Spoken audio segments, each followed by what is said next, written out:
Hello everyone, I hope you all are doing well. Welcome back to my channel. This is Poonam Avasthi, your SST teacher.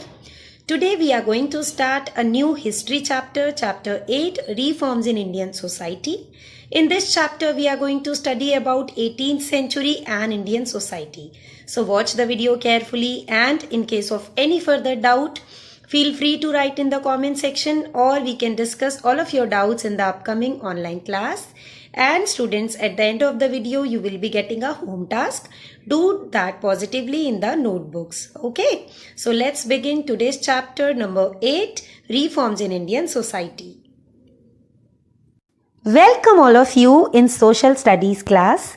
Today we are going to understand chapter 8, History, Reforms in Indian Society.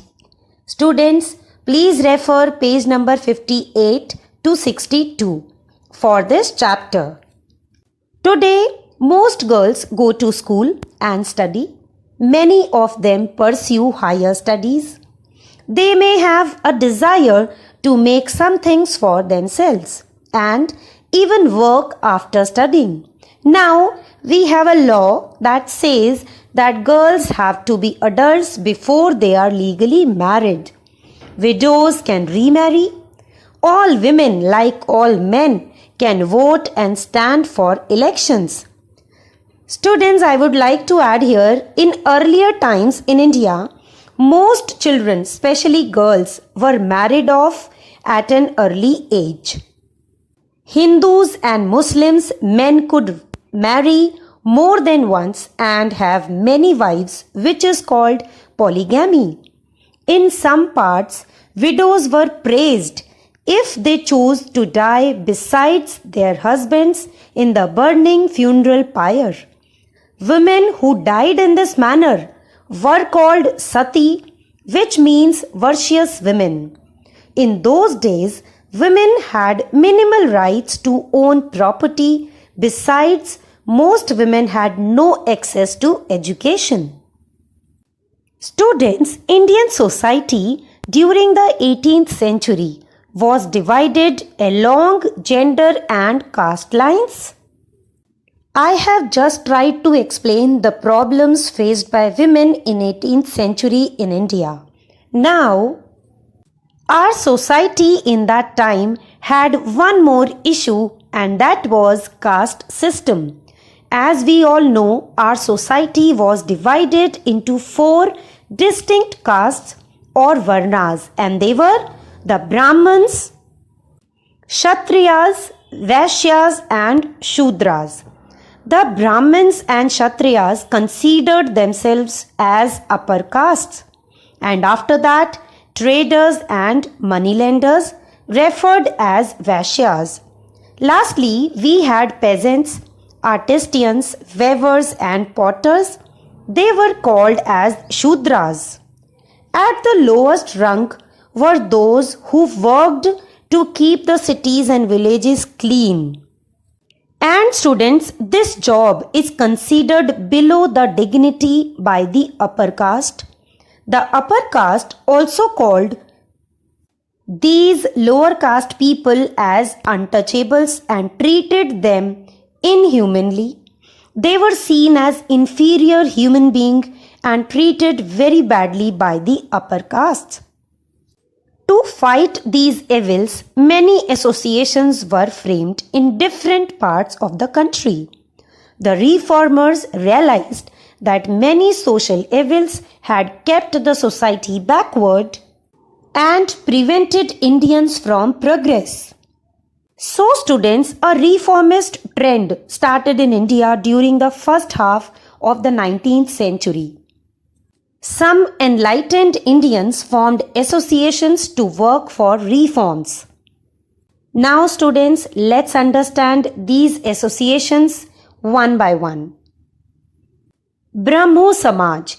In 1828, Raja Ram Mohan Roy founded the Brahmo Sabha, which later called Brahmo Samaj, in Calcutta to work for social and religious reforms. 2 important leaders of Brahmo Samaj were Debendranath Tagore and Keshav Chandra Sen. They were actively involved in the activities of Brahmo Samaj. Now, Veda Samaj. Veda Samaj was founded in Madras in 1864. It was based on the ideals of the Brahmo Samaj. The important leader of Veda Samaj was Chembeti Sridharlu Naidu. Students, this Veda Samaj, this not only attacked the social evils present in the Indian society during the 18th century, it also promoted women's education and encouraged the remarriage of widows. Now, Prathna Samaj.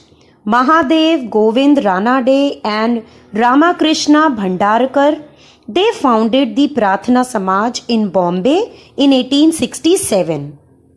This association worked for the abolition of the caste system and untouchability, improving the social status of women, widow remarriage, Hindu-Muslim unity, and the spread of modern education.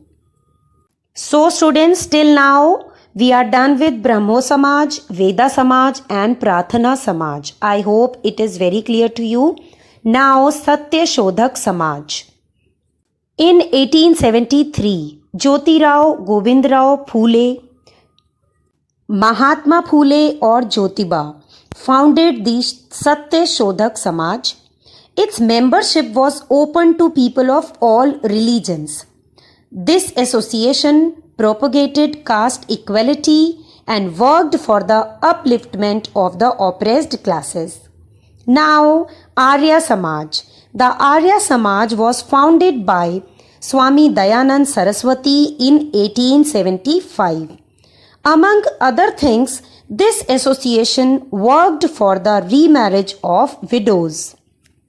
Now students, let's understand Ramakrishna Mission. Swami Vivekanand founded the Ramakrishna Mission in 1897 to work for socio-religious reforms. Women and reforms. Improving the position of women was the main agenda before the reformers. They believed that no reform could be effective until the position of women was improved. So, to achieve this, they attacked social evils like the practice of widow burning or sati, the pitiable condition of widows, lack of education among girls, child marriages, female infanticide, that is the practice of killing a girl soon after birth, polygamy, that is the practice of having more than one wife, and parda system. So students, these associations worked really hard for the betterment of the society, and time came when struggle of these associations resulted. In 1829, sati was declared illegal. The most vocal opponent of this practice was Raja Ram Mohan Roy, founder of Brahmo Samaj. His constant efforts resulted in banning of sati. Law against child marriage was also passed in 1929. The act fixed the minimum age for marriage of girls at 18 and for boys at 21. Students, in 1856, Hindu Widows Remarriage Act came by the constant efforts of Ishwar Chandra Vidyasagar. And students, Pandita Ramabai Ranade also dedicated her life to the cause of women's rights. She set up a home for widows in Pune, which worked for the upliftment of widows there. Vocational training was also provided. Students, the reformers of that period wanted women to be educated. They believed that education would give them a better life. The biggest advocates of women's education were Mahatma Phule and Savitri Bai Phule and Ishwar Chandra Vidyasagar. In 1848, Jyotiba opened a school for girls belonging to the lower castes. Vidyasagar also started many schools for girls. In the south, students Kandukuri Vireshalingam worked for the education of the girls. Due to his efforts for the upliftment of women, he was known as the Vidyasagar of South India. Now students, let's discuss about some important reformers. In eastern India, two important reformers were Raja Ram Mohan Roy and Ishwar Chandra Vidyasagar and Swami Vivekanand. They all worked for caste reforms. Raja Ram Mohan Roy, who founded Brahmo Samaj in 1828, he realized that the reform of Indian society had to be preceded by a reform of Hinduism itself. He believed that Hinduism should be free from the control of the Brahmins. He believed that people should be introduced to the original text of Hinduism. So he took up the task of translating the Hindu scriptures into Bengali. Ishwar Chandra Vidyasagar, whose efforts led to the passing of the Hindu Widows Remarriage Act in 1856, he worked a lot for widows and women education and also worked for caste reforms. Swami Vivekanand, who founded Ramakrishna Mission in 1897, he believed that caste was a social system and not a religious institution. The religious text did not talk of caste. What made a person supreme was not caste but his or her inherent qualities. Vivekanand also criticized the practice of untouchability. He said that the Hindu religious text did not advocate untouchability. It means this is done by human itself by the inherent qualities. In Western India, Gopal Hari Deshmukh, Jyotiba, Ramakrishna Bhandarkar, N.G. Ranade and Ramabai Ranade were the prominent reformers of Western India. All of them spoke and wrote against the caste system. Jyotiba propagated caste equality and worked to uplift the status of the untouchables. He opened many schools for low caste people. Now understand Southern India. A popular leader committed to caste reforms was Kandukari Vireshalingam. He started a Telugu journal to spread the message of social reform and caste equality. Chembeti Sridharlu Naidu also protested against the caste system. Sri Narayan Guru was another reformer from the south. He had experienced the oppressive caste system and then devoted his life to the upliftment of the untouchables. He founded an association in 1902 called Sri Narayan Dharma Paripalana Yogam that popularized his belief of one caste, one religion and one God. Many reformers in southern India such as E.V. Ramaswamy Naikar, K. Kelappan and J.K. Madhavan fought for the right of the untouchables to enter temples. E.V. Ramaswamy Naikar, popularly called Periyar, started the self-respect movement to fight against the domination of the Brahmins.